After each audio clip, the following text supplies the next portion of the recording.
Di balik heningnya zaman prasejarah, tersembunyi jejak-jejak panjang perjuangan manusia, awal yang perlahan membentuk wajah peradaban. Nusantara, yang kini kita kenal sebagai Indonesia, pernah menjadi rumah bagi manusia purba yang hidup sederhana, mengandalkan alam, berpindah-pindah tempat, dan menciptakan alat dari batu. Namun, waktu terus berjalan.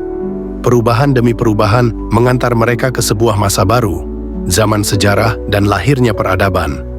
Transisi ini bukan sekadar pergantian alat atau cara hidup. Ia adalah kisah besar tentang adaptasi, inovasi, dan lahirnya tatanan sosial yang lebih kompleks. Dari masyarakat nomaden menjadi petani menetap, dari berburu menjadi berdagang, dari tradisi lisan menjadi sistem tulisan, semua ini menjadi fondasi peradaban awal di Nusantara. Bagaimana proses peralihan ini terjadi? Apa yang memicu manusia prasejarah untuk mulai menetap dan membentuk komunitas yang lebih terstruktur? Dan bagaimana cikal bakal kerajaan-kerajaan besar Nusantara mulai tumbuh dari akar kehidupan sederhana di masa lampau? Mari kita telusuri babak penting ini dalam sejarah Nusantara, sebuah masa peralihan yang tidak hanya menandai akhir zaman prasejarah, tetapi juga membuka pintu menuju zaman peradaban.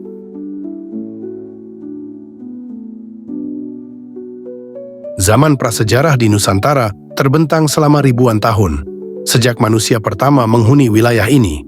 Dalam periode ini, belum ada catatan tertulis, sehingga semua informasi digali melalui artefak, fosil, dan peninggalan arkeologis. Kehidupan manusia kala itu sangat bergantung pada alam. Mereka berburu, meramu, dan hidup berpindah-pindah mengikuti ketersediaan sumber daya.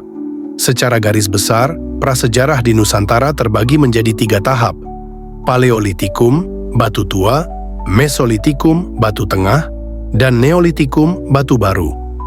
Setiap tahap menunjukkan peningkatan kemampuan manusia dalam mengolah alat dan membentuk komunitas. Pada masa Neolitikum, mulai muncul perubahan signifikan. Manusia mulai mengenal bercocok tanam dan beternak, tanda bahwa mereka sudah mulai menetap di suatu tempat. Inilah awal dari kehidupan agraris yang menjadi kunci penting menuju peradaban. Selain itu, mereka mulai membangun rumah-rumah sederhana, mengenal sistem kepercayaan, dan membuat alat dari batu yang lebih halus. Proses ini juga disertai peningkatan interaksi antar kelompok melalui pertukaran barang dan pengetahuan. Faktor lingkungan turut berperan besar dalam perubahan ini. Tanah yang subur dan iklim tropis memungkinkan pertanian berkembang pesat di beberapa wilayah, terutama di dataran tinggi dan sekitar aliran sungai. Zaman prasejarah pun perlahan mencapai akhirnya, ketika manusia mulai menciptakan dan menyimpan catatan melalui simbol dan tulisan, maka dimulailah babak baru dalam sejarah umat manusia, zaman sejarah.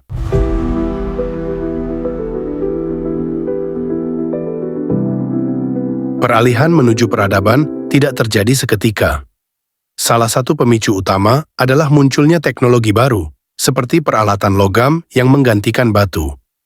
Masa ini dikenal sebagai zaman perundagian, di mana manusia mulai mengenal teknik melebur dan mencetak logam, terutama perunggu dan besi. Dengan logam, manusia bisa membuat alat yang lebih kuat dan tahan lama. Cangkul dari besi misalnya membuat pertanian menjadi lebih efisien. Kapak perunggu juga mempercepat proses pembukaan lahan dan pembuatan rumah. Selain itu, perahu dan alat navigasi sederhana mulai dikembangkan, memungkinkan masyarakat Nusantara menjelajah lautan dan menjalin hubungan dagang dengan daerah lain. Inilah awal dari interaksi budaya dan pertukaran barang dengan wilayah Asia lainnya, termasuk India dan Tiongkok. Kemajuan teknologi ini juga mempercepat terbentuknya struktur sosial yang lebih kompleks. Masyarakat mulai terbagi berdasarkan keahlian dan status, seperti petani, perajin, pedagang, hingga pemimpin komunitas.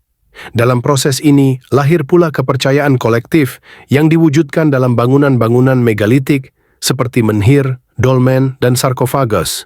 Semua ini menunjukkan adanya kepercayaan terhadap dunia roh dan leluhur, serta awal mula sistem keagamaan yang kelak berkembang.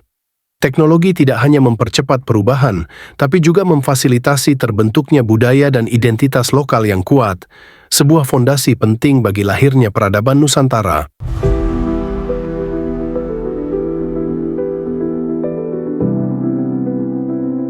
Dengan kemampuan bertani dan membuat alat, manusia mulai membentuk komunitas yang menetap. Disinilah terjadi revolusi sosial. Dari kelompok kecil yang nomaden menjadi desa-desa permanen dengan tatanan hidup bersama. Pemukiman mulai dibangun di tempat-tempat strategis seperti tepi sungai dan lereng gunung. Pemilihan lokasi ini tidak hanya berdasarkan kesuburan tanah, tapi juga faktor pertahanan dan akses terhadap sumber daya. Struktur sosial pun mulai terlihat jelas. Ada tokoh yang dihormati, biasanya karena pengalaman, pengetahuan, atau kemampuan spiritual. Dari sinilah embrio kepemimpinan dan pemerintahan lokal terbentuk. Komunitas yang menetap memungkinkan munculnya surplus pangan, yang kemudian mendorong lahirnya sistem perdagangan dan pembagian kerja. Ada yang bertani, ada yang membuat kerajinan, dan ada pula yang berdagang keluar wilayah. Aktivitas ini membentuk jaringan ekonomi yang lebih luas, menciptakan ketergantungan antar komunitas, dan memperkuat kohesi sosial. Kebutuhan akan keteraturan dan perlindungan mendorong munculnya sistem hukum adat. Pemukiman tetap adalah titik balik sejarah manusia. Disinilah akar dari kota-kota awal dan kerajaan besar Nusantara mulai tumbuh.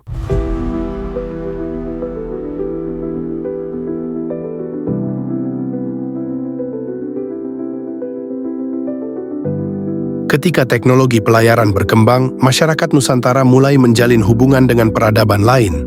Hubungan ini berlangsung lewat jalur perdagangan laut, yang kelak dikenal sebagai jalur rempah dan jalur sutra maritim. Komoditas Nusantara seperti kapulaga, cengkeh, dan pala menjadi buruan pedagang asing. Kontak dengan pedagang India, Tiongkok, dan Timur Tengah membawa masuk budaya, agama, dan sistem penulisan baru. Interaksi ini memperkenalkan tulisan Pallava dari India, serta ajaran Hindu-Buddha yang lambat laun diterima oleh sebagian masyarakat. Dari sinilah lahir tradisi tulis pertama dalam sejarah Nusantara. Dengan adanya tulisan, maka masa prasejarah resmi berakhir. Tulisan tertua di Nusantara ditemukan dalam prasasti Yupa dari Kutai, abad ke-4 Masehi, menandai awal zaman sejarah di Indonesia. Selain itu, budaya luar yang masuk dipadukan dengan nilai-nilai lokal, membentuk identitas budaya Nusantara yang unik. Akulturasi ini menjadi ciri khas peradaban awal di wilayah kepulauan ini. Jadi, peradaban Nusantara tidak tumbuh dalam isolasi, tetapi sebagai hasil dari interaksi dinamis dengan dunia luar yang berlangsung sejak masa awal sejarah.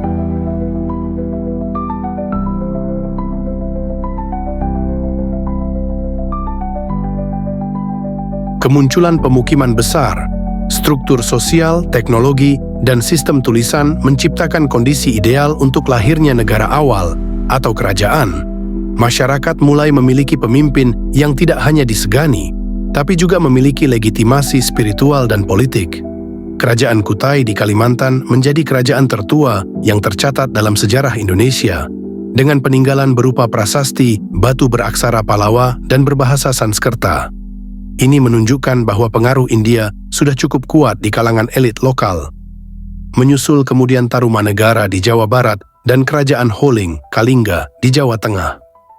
Mereka mengembangkan sistem pemerintahan, struktur birokrasi, dan hukum tertulis yang mengatur masyarakat. Kerajaan-kerajaan ini menjadi pusat kebudayaan, ekonomi, dan keagamaan. Candi, prasasti, dan naskah-naskah kuno menjadi bukti kemajuan intelektual dan spiritual masyarakat saat itu. Dengan adanya kerajaan, hubungan antar wilayah menjadi lebih teratur. Perdagangan, penyebaran agama, dan pertukaran budaya makin meluas. Nusantara perlahan-lahan memasuki era kejayaan yang akan mencapai puncaknya dalam kerajaan besar seperti Sriwijaya dan Majapahit. Inilah buah dari peralihan panjang dari kehidupan prasejarah yang sederhana hingga peradaban awal yang terorganisir dan memiliki warisan budaya luar biasa.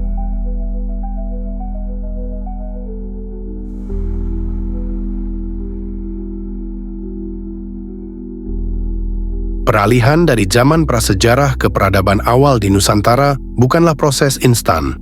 Ia berlangsung perlahan melalui perubahan pola hidup, inovasi teknologi, pembentukan komunitas, dan interaksi antar budaya. Namun, perubahan itu membentuk fondasi yang kokoh bagi sejarah panjang bangsa ini. Dari kehidupan nomaden menjadi petani menetap. Dari alat batu menjadi logam. Dari tradisi lisan menjadi tulisan. Dari komunitas kecil menjadi kerajaan besar. Jejak-jejak masa itu masih bisa kita saksikan hari ini. Dalam bentuk situs megalitik, candi, prasasti, dan cerita rakyat yang diwariskan turun-temurun. Semua itu adalah bukti bahwa nenek moyang kita adalah pelaku sejarah besar, bukan sekadar penonton zaman. Mari kita pelajari, hayati, dan lestarikan warisan itu. Karena di sanalah identitas kita bermula, dari masa yang jauh sebelum kata Indonesia lahir, namun telah menyemai benih peradaban yang agung.